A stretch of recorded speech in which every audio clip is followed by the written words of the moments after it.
मैं डॉक्टर चंद्रशेखर कछावा, इतिहास विभागाध्यक्ष, राजकीय डूंगर महाविद्यालय बीकानेर।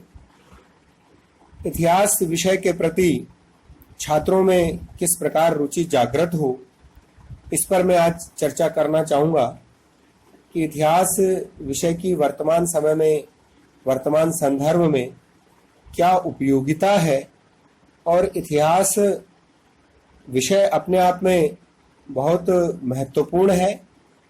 प्रत्येक व्यक्ति में इसके जीवन में अपने आप में इसका एक महत्वपूर्ण स्थान है। इसलिए इतिहास के प्रति छात्रों में विषय के प्रति किस प्रकार रुचि उत्पन्न हो, इस विषय की चर्चा मैं करना चाहूँगा। मेरे चर्चा का विषय है इतिहास की उपयोगिता वर्तमान संदर्भ में। आधुनिक वैज्ञानिक युग में इतिहास की उपयोगिता समाज के समक्ष एक महत्वपूर्ण विचारणीय प्रश्न है। भौतिक शास्त्र, रसायन शास्त्र, चिकित्सा शास्त्र तथा तकनीकी विज्ञान की उपयोगिता असंदिग्ध है, क्योंकि इन विषयों की उपयोगिता उनकी मुखाकृति पर अंकित है। तकनीकी विज्ञान तथा चिकित्सा शास्त्र के विद्यार्थी का अभियंता होना तथा डॉक्टर होना प्राय निश्चित है। क्या इतिहास का अध्ययन करने वाले सभी विद्यार्थी इतिहासकार हो सकते हैं, यह संदेहपूर्ण है। ऐसी परिस्थिति में क्या इतिहास का अध्ययन समाज के लिए आवश्यक है, यह गंभीर चर्चा का विषय है। इतिहास मानवीय मस्तिष्क की सर्वोत्कृष्ट रचना है, जबकि प्रकृति ईश्वर की सर्वश्रेष्ठ कृति है। प्रकृति के ज्ञान की अपेक्षा इतिहास का ज्ञान मनुष्य के लिए सरल एवं सुलभ है। इतिहास वर्तमान की आधारशिला पर भविष्य को निर्धारित करता है। प्रोफेसर शेख अली ने उचित ही कहा है कि इतिहास की उपेक्षा करने वाले राष्ट्र का कोई भविष्य नहीं होता है। अतः राष्ट्र के उत्थान तथा विकास के लिए इतिहास का अध्ययन आवश्यक है। जिस प्रकार मानसिक चिकित्सक के लिए रोगी संबंधी अतीत का ज्ञान आवश्यक है, उसी प्रकार एक विचारक के लिए राष्ट्र तथा समाज संबंधी अतीत का ज्ञान आवश्यक होता है।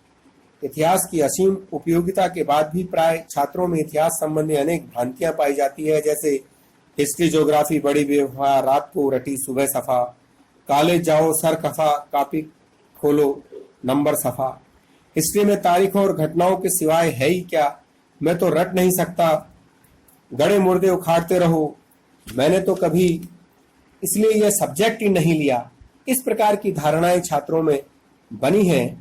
लेकिन मेरा यह कहना है कि प्राचीन काल से आज तक इतिहास को ऐसी अनेक भ्रांतियों के दायरे से होकर गुजरना पड़ रहा है, किंतु हम भूल जाते हैं कि इतिहास एक ऐसा विषय है जो मानव को मानव से परिचित कराता है, मानव की कहानी का सार्थक ब्यौरा है, मानव जाति की शिक्षा है, सामाजिक विज्ञानों का स्रोत है और विश्व की समस्त गतिविधियों से अवगत कराता है। सर्वप्रथम हिस्ट्री शब्द का प्रयोग करने वाला व्यक्ति, जैसा हम कहते हैं कि इतिहास का जनक हेरोडोटस है, लेकिन भारतीय परंपरा में इतिहास इति प्लस हास प्लस आस, इति प्लस है प्लस आस, इन तीन शब्दों का संश्लिष्ट स्वरूप इतिहास है। ऐसा बहुत अति प्राचीन काल से ही यहाँ पर चला आ रहा है। इसलिए भारत में इतिहास लेखन की परंपरा यह वैदिक काल से ही चली आ रही है। इन तीन शब्दों की बाद में संरचना हुई है, अतः इन तीन शब्दों का संश्लिष्ट स्वरूप इतिहास है। इसका अर्थ है कि निश्चित रूप से ऐसा हुआ कहकर अतीत की ओर संकेत किया जाता है। वैसे इतिहास का उद्गम मनुष्य के भूमि पर अवतरित होने से ही प्रारंभ होता है, किंतु 5 शताब्दी पूर्व हेरोडोटस के प्रथम व्यक्ति माना जाता है कि मनुष्य के कार्यों, विचारों और भावों को कथा रूप में क्रम से लिखा और उन्होंने इन घटनाओं को इतिहास का नाम दिया है। सामान्यतः इतिहास अतीत के शेष चिन्हों का, अर्थात जिन्हें मानव ने अपने कार्यों, विचारों, भावों के रूप में छोड़ा है, उसका अध्ययन कराता है। क्योंकि अतीत को प्रत्यक्ष देखा नहीं जा सकता, अतः तत्कालीन परिस्थितियों का अध्ययन करके ही इसे समझा जा सकता है। इससे स्पष्ट है कि इतिहास का निर्माण घटनाओं से होता है, अतः स्वतः ही यह प्रश्न उठता है कि ये घटनाएं कब, कहां और कैसे घटित हुई। इतिहास इन सब प्रश्नों का उत्तर देता है। अतः प्राचीन काल से लेकर एक क्षण पूर्व तक समाप्त हुए समय की सभी घटनाएं इतिहास है। समय के साथ साथ इतिहास के प्रति परस्पर विरोधी धारणाएं बनती बिगड़ती रही। 19वीं शताब्दी में इतिहास को सर्वप्रथम वैज्ञानिक स्वरूप प्रदान करके अतीत को यथार्थ और निष्पक्ष रूप में चित्रित करने पर बल दिया है। इंग्लैंड में प्रोफेसर जे.बी. ब्यूरी ने सन 1903 ईस्वी में कैम्ब्रिज विश्वविद्यालय के सत्रारंभ के अवसर पर अपने अभिभाषण में कहा था कि इतिहास विज्ञान है, न कम और न अधिक। इसका कारण बताते हुए उन्होंने कहा था कि जब तक इतिहास को कला मात्र स्वीकार किया जाएगा, तब तक उसमें यथार्थता तथा सूक्ष्मता का समावेश गंभीरता पूर्वक नहीं हो सकेगा। इस प्रकार प्रोफेसर ब्यूरी ने इतिहास को वैज्ञानिक कसौटी पर रखकर विषय की उपादेयता को सिद्ध करने का यथासंभव प्रयास किया है। 20वीं सदी में अब यह स्वीकार किया गया है कि इतिहास के अध्ययन में उन्हीं विधियों का अनुसरण किया जाना चाहिए जिसका अनुसरण भौतिक व सामाजिक विज्ञानों में किया जाता है। वैज्ञानिक अन्वेषणों ने इतिहास को मानव जाति के क्रमिक विकास की अविरल कहानी सिद्ध कर दिया है। मनुष्य इतिहास से वह शिक्षा प्राप्त करता है जो अन्य विषयों से अप्राप्त है। इतिहास मनुष्य को बुद्धिमान बनाता है। इतिहास ज्ञान का तात्पर्य यह है कि मनुष्य अपने को सृष्टि के आरंभ से जीवित समझता है, क्योंकि प्रत्येक उपलब्धि की पृष्ठभूमि में इतिहास में मिलती है। इतिहास के अभाव में समाज की कल्पना का तात्पर्य स्मृति के अभाव में मनुष्य के जीवन जैसा है। सिसरो ने भी यही कहा है कि जीवन के पहले की घटनाओं को न जानने का तात्पर्य है सदैव एक बालक के रूप में रहना। इतिहास के पृष्ठों पर मानव की प्रगति अंकित है। आधुनिक युग में रेल यातायात, वायुसेना, चंद्रमा पर अवतरण और इस संचार क्रांति के पीछे एक इतिहास है। इतिहास मनुष्य को वेगपूर्ण बनाता है। एक जर्मन कहावत है कि पत्थर से चोट खाने के बाद गधा पुनः उस पर चोट नहीं मारता है। इसी प्रकार मनुष्य इतिहास के माध्यम से अपनी कमजोरियों को जानकर उसमें सुधार करने का प्रयास करता है। कॉलिंगवुड ने ठीक ही लिखा है कि यह ज्ञान का स्रोत है। व्यावसायिक दृष्टिकोण से वर्तमान में इतिहास की उपादेयता है। पत्रकारिता के लिए इसका ज्ञान अति आवश्यक है। प्रशासकीय सेवाओं में भी इतिहास के ज्ञान की आवश्यकता होती है, क्योंकि इसके माध्यम से प्रशासक सामाजिक तथा मानवीय समस्याओं को समझने में सक्षम होता है। परराष्ट्र विदेश मंत्रालय के सचिवों, उच्च अधिकारियों और परराष्ट्र मंत्री के लिए इतिहास का ज्ञान आवश्यक है। वर्तमान समय में जो कोविड-19 की महामारी आई है, इसके पीछे की महामारियों का अध्ययन करते हुए इस महामारी से किस प्रकार से निपटा जाए, इसका भी जो है ज्ञान इतिहास के माध्यम से ही वैज्ञानिकों को और हमारे साइंटिस्टों को और इस क्षेत्र में शोध करने वाले लोगों को मिलता है। इसलिए इतिहास की उपयोगिता किसी भी समय में, किसी भी संदर्भ में कमतर नहीं आंकी जा सकती है।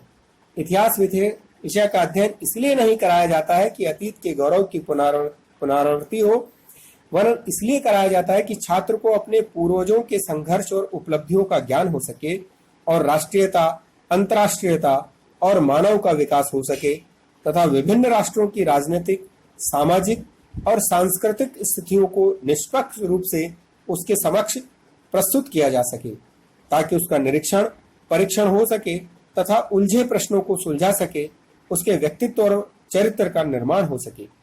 कोई भी विषय स्वयं उपयोगी व अनुपयोगी नहीं होता है। विषय या वस्तु का उपयोग दुरुपयोग मनुष्य के कार्यान्वयन पर निर्भर करता है। अणु शक्ति तथा न्यूक्लियर शक्ति की उपयोगिता असंदिग्ध है, परंतु जब वैज्ञानिकों ने इसका दुरुपयोग मानव समाज के विनाश के लिए किया तो उपयोगी होते हुए भी विध्वंसक कही जाने लगी। उसी प्रकार इतिहास की उपयोगिता सर्वमान्य है, लेकिन महत्वाकांक्षी व्यक्तियों ने अपने स्वार्थ के लिए जब इसका दुरुपयोग किया तो यह विषय भी अनुपयोगी हो गया।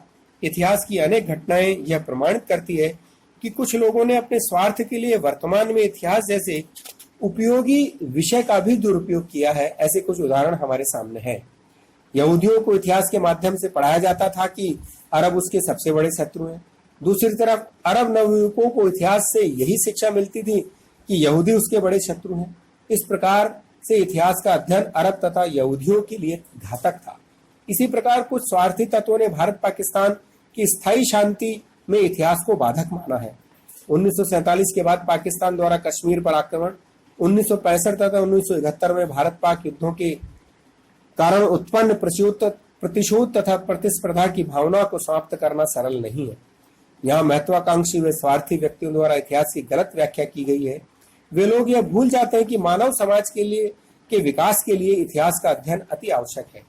आज आवश्यकता इस बात की है कि शिक्षालयों में इसके सही मूल्यों को स्थापित किया जाए, ताकि लोगों को यह समझाया जा सके कि जीवन उपयोगी बनाने के लिए इतिहास एक दृष्टि का काम करता है। किंतु वर्तमान में पश्चिमी संस्कृति से प्रभावित आज का छात्र अपनी रुचि व क्षमता अनुसार पूर्वजों के विचार और चरित्र को ग्रहण करता है। अतीत को तुच्छ व थोथे आदर्शों का वसीयतनामा मानकर वह भ्रांतियों का शिकार हो गया है और इतिहास में रुचि होते हुए भी अपने साथी का अंधानुकरण कर इतिहास संबंधी गलत धारणा बना लेता है। वे भूल जाते हैं कि इतिहास अतीत के उदाहरणों द्वारा ऐसी शिक्षा प्रदान करता है जिसकी सहायता से मनुष्य वर्तमान का निर्माण एवं उज्जवल भविष्य की कल्पना करता है। इतिहास के अध्ययन ने ही प्रथम व द्वितीय विश्व युद्ध के भयावह परिणाम आधुनिक राजनयिकों के समक्ष रखे हैं। अब कोई भी राष्ट्र परमाणु अस्त्रों द्वारा विनाशकारी विश्व युद्ध की कल्पना भी नहीं कर सकता है। इसी प्रकार इतिहास समाज के में नैतिक मूल्यों को भी सुरक्षित रखता है। इसलिए इतिहास में नीरो, नेपोलियन, कैसर विलियम, हिटलर, मुसोलिनी की नृशंसता स्थायी नहीं रही। दूसरी ओर गौतम बुद्ध, महावीर स्वामी, जीसस क्राइस्ट, पैगंबर मोहम्मद, स्वामी विवेकानंद, स्वामी दयानंद, महात्मा गांधी की शिक्षाएं तथा उपदेश आज भी जीवंत है। इतिहास की उपयोगिता संकुचित दृष्टिकोण वाले व्यक्तियों के लिए नहीं है। यह विषय जाति और धर्म से ऊपर रहते हुए मानवीय मस्तिष्क के विकास में सहायक है। यह जीवन संबंधी सभी प्रसाधनों से युक्त एक दुकान है, जहां सभी प्रकार की बौद्धिक सामग्री उपलब्ध है। बुद्धिमान व्यक्ति अपनी जीवन उपयोगी वस्तुओं को प्राप्त कर सकते हैं। कवि मनुष्य को विनोदी, गणित चतुर, दर्शन अध्यवसायी, नीति निपुण, तर्कशास्त्री व आत्मा संतोषी बनाता है तथा इतिहास मनुष्य को बुद्धिमान बनाता है। मनुष्य इतिहास से वह शिक्षा प्राप्त करता है जो अन्य विषयों से अप्राप्त है। डॉक्टर राधाकृष्णन ने इतिहास को राष्ट्र की स्मरण शक्ति कहा है। इससे प्रेरणा लेकर हम घटनाओं की पुनरावृत्ति से बच सकते हैं और निर्माण की ओर अग्रसर हो सकते हैं। अपने इतिहास को भूलने वाले राष्ट्र का कोई भविष्य नहीं होता है। अतः इतिहास की अतीत की आधारशिला पर वर्तमान का निर्माण करने तथा भावी मार्गदर्शन के लिए मनुष्य को सक्षम बनाता है।